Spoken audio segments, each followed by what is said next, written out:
Assalamualaikum warahmatullahi wabarakatuh, teman-teman semuanya. Kembali lagi di channel Jaya Rumah Murai, channel yang ngebahas tentang ternak burung murai batu dan burung-burung yang lainnya, teman-teman ya. Oke, hari ini tanggal 30 bulan 11 2020. Hari ini kita akan ngebahas lanjutan genotip dan penotip ya. Jadi beberapa minggu yang lalu saya sempat buat video, teman-teman, apa itu penotip dan genotip. Oke, sebelumnya teman-teman udah pada ngopi belum nih? Ya, kita ngopi dulu teman-teman ya, jadi biar enak ngebahasnya. Jadi kan iklan teman-teman, ini kopi mantap bener. Baik, kita lanjut. Ini dia teman-teman ya, ini trotolan hasil dari indukan, jantannya itu Kalimantan, lalu betinanya itu Jawa Timur atau yang kita biasa sebut dengan Laro ya. Nah, tadi pokok pembahasan yang tentang genotip dan penotip. Jadi di dalam dunia peternakan itu para ahli itu menyebutnya demikian ya, penotip. Penotip itu adalah sifat yang tampak pada burung unggas dan lain sebagainya. Contoh, kita bisa lihat dari kepalanya gitu kan, lalu dari pola ekornya gitu, lalu dari katuranggannya ya. Jadi artinya dari ciri-cirinya lah. Penotip itu ciri-ciri yang nampak pada hewan tersebut ya. Lalu ada lagi yang namanya genotip. Genotip itu genetika ya teman-teman ya. Jadi sifat yang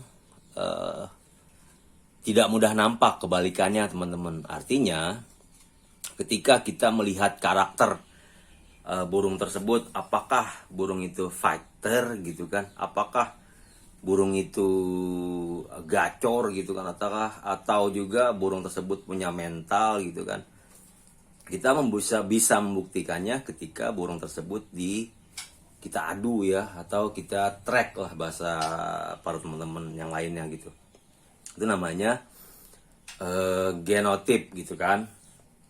Nah, di sini kita akan coba analisa teman-teman, karena indukannya ini dari Kalimantan dan Jawa Timur.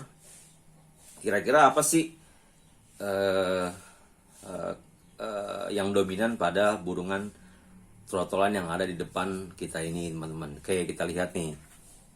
Tapi sebelumnya teman-teman udah tahu lah ya, ada burung Jawa Timur itu ada burung Laro, teman-teman ya. Itu endemik Jawa Timur, Alas Purwo ya. Mungkin juga ada yang di daerah Pulau Jawa, tapi saya tidak tahu apa nama keberadaannya. Oke, ini dia. Nah, ini yang betina nih teman-teman nih. Ini betina ini kalau kita lihat secara penotip, ini dia lebih banyak atau lebih dominan ke indukan betinanya teman-teman. Ini betina nih. Jadi betinanya itu murai Laro itu kecil teman-teman ya. Dan ciri khas murai Laro tersebut adalah kepalanya itu unik gitu. Unik adalah artinya tuh bejengger gitu. Ketika bunyi itu kepalanya itu jegrik lah kita nyebutnya. Teman-teman bisa lihat juga di referensi lain murai batu Laro. Ini dia caranya ngeliat penglihatannya ya. Nah, ini yang jantannya teman-teman. Yang jantan kalau kita lihat ini lebih dominan ke induk jantannya teman-teman, yaitu Kalimantan. Oke, lalu dari warna juga lebih banyak dominan ke murai dua-duanya ini ya, murai batu Laro induk betinanya. Oke, ini dia. Ini usianya kurang lebih teman-teman, usianya kurang lebih 1,5 bulan ya. Jadi ini dia teman-teman bisa lihat. Ini. Nah, lalu bagaimana dengan genotipnya. Saya sampai salah-salah tuh, Pak, tadi udah ngopi 2 kali teman-teman. Gimana genotipnya? Nah, kembali lagi teman-teman ya.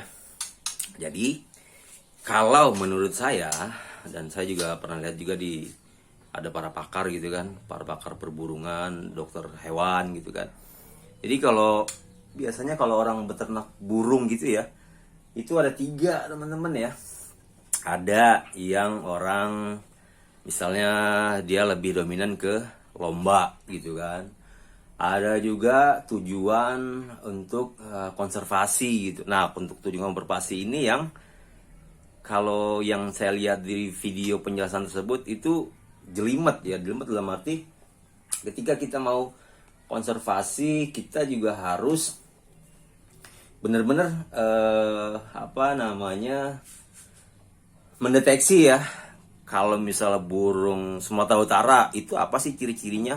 Apakah burung tersebut ekornya panjang gitu kan? Apakah burung itu bentuknya badannya atau keturunan profesional dan lain sebagainya? Itu sangat-sangat jelimet sekali teman-teman. Jadi lalu ketiga, ada juga orang yang beternak misalkan ada tuh pernah kita dengar, gue pengen ternak tuh buat cari yang unik-unik gitu kan. Contoh kayak ya kita sering lah dengar kayak misalnya lele gitu kan, lele sangkuriang gitu kan. Teman-teman bisa lihat tuh ketika lele sangkuriang itu jadi itu kan dari hasil indukan A dan indukan B gitu kan.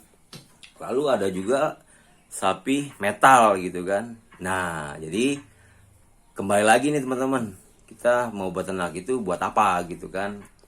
Nah, kalau pertanyaan itu dimunculkan ke saya ke pribadi, ya saya beternak satu. Dulu awal ini saya punya indukan larwo ya teman-teman, larwo kali larwo. Nah, sangat sedih banget waktu itu saya. Ya sedih. Pas itu ketika saya mandikan, emang tujuan awalnya mau beternak larwo kali larwo ya. Pas saya mandikan berapa tahun yang lalu ya, 1-2 tahun yang lalu lah ya kalau nggak salah, itu saya dapat dari Jawa Timur sepasang. Terus singkat cerita saya mandikan, burungnya kabur gitu kan malam. Ya udah, daripada menunggu cari laro lagi karena burungnya tersebut udah mulai agak sedikit langka, ya udah saya coba ternak dulu yang ada seadanya dulu gitu. Jadi saya nggak maksakan juga gitu, karena kebetulan ada jantannya itu Kalimantan, kita sebut juga dengan Borneo. Ya udah saya coba satu kan, alhamdulillah betelur gitu kan, betelur beranak, betelur mengeram beranak dan lain sebagainya sampai dengan sekarang. Nah, sekarang sudah periode ke-6 nih, insyaallah alhamdulillah di atas, kandang atas lantai 3 udah mulai bertelur dan mengeram gitu kan. Nah, ini dia. Jadi ini dia nih teman-teman, ini bisa lihat ya jelas tuh. Yang saya suka dari ini karena saya juga pingin dia nyetak yang unik-unik gitu kan. Entah itu dari harapan saya sih ini besar nanti, gembungnya tipis ya, lalu kepalanya jabrik gitu kan. Nah, ini dia. Ini dari suaranya juga, ini keras gitu kan, masuk ke ayahnya, bapaknya nih keras tuh suaranya. Dari kata langkahnya juga bagus kalau menurut saya pribadi ya, keker lah teman-teman gitu kan. Ini dia nih, itu tadi penjelasan tentang fenotip dan genotip.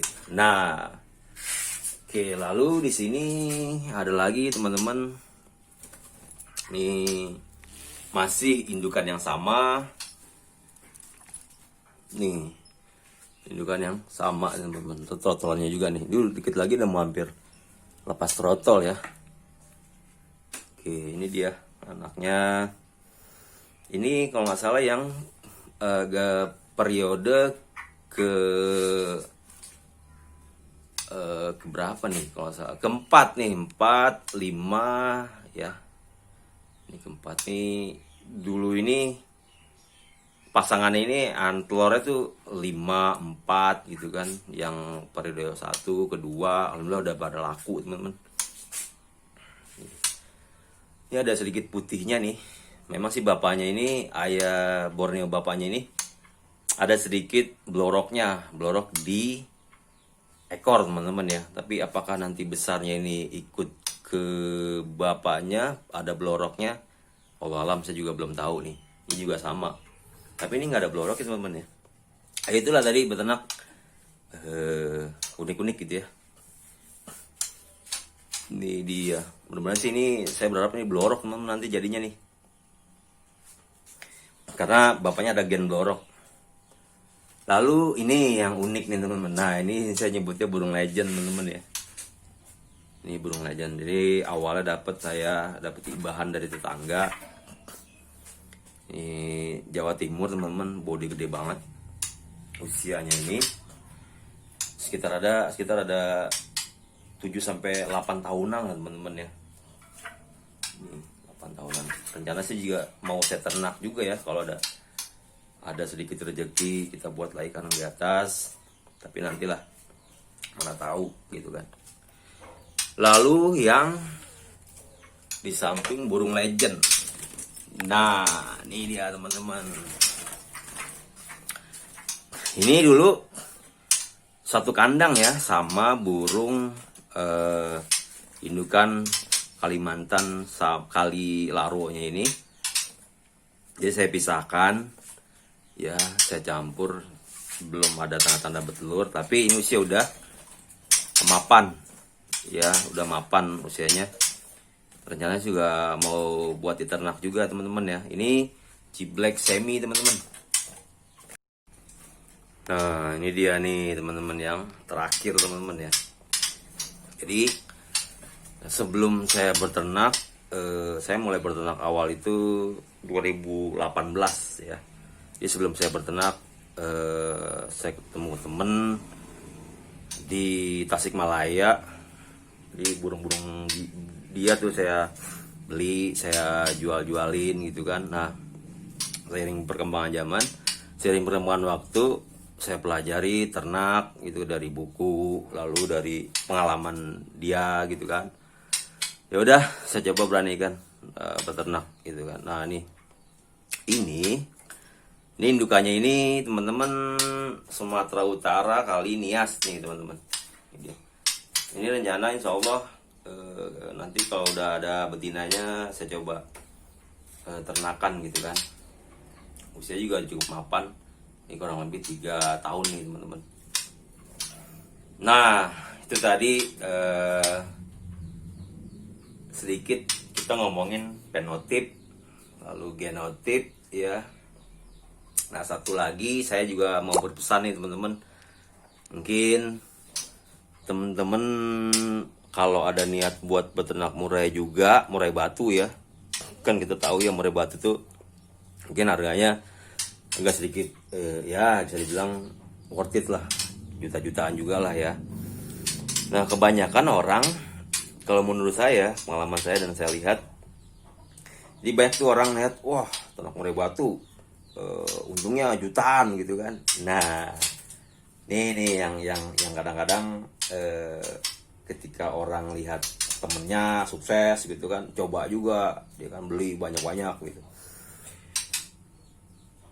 Emang sih sah-sah aja ya kalau menurut saya, teman-teman ada duit banyak ternak coba. Tapi kalau misalnya kayak saya nih duit juga secukupnya, saran saya buat teman-teman yang mau coba ternak murai batu, mulai dulu yang indukan yang biasa-biasa gitu kan.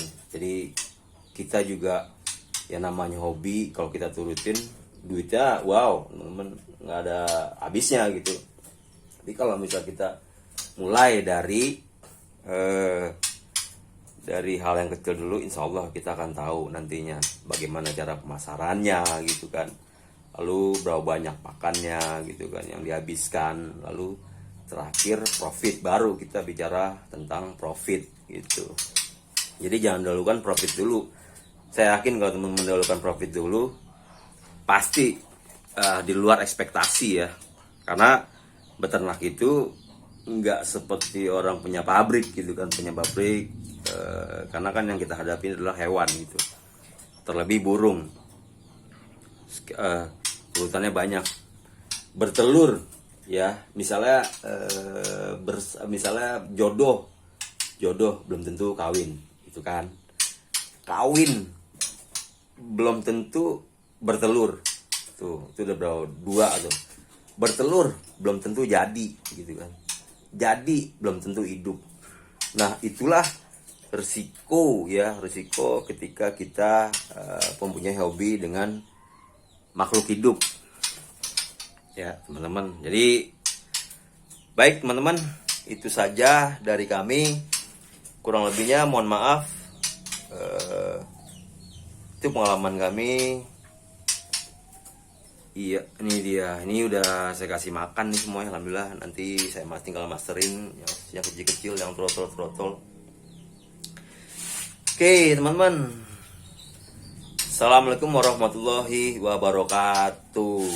Ya, jangan lupa teman-teman ya, subscribe channel Jaya Rumah Cupang. Nih akhir-akhir ini cupang juga lagi naik nih teman-teman.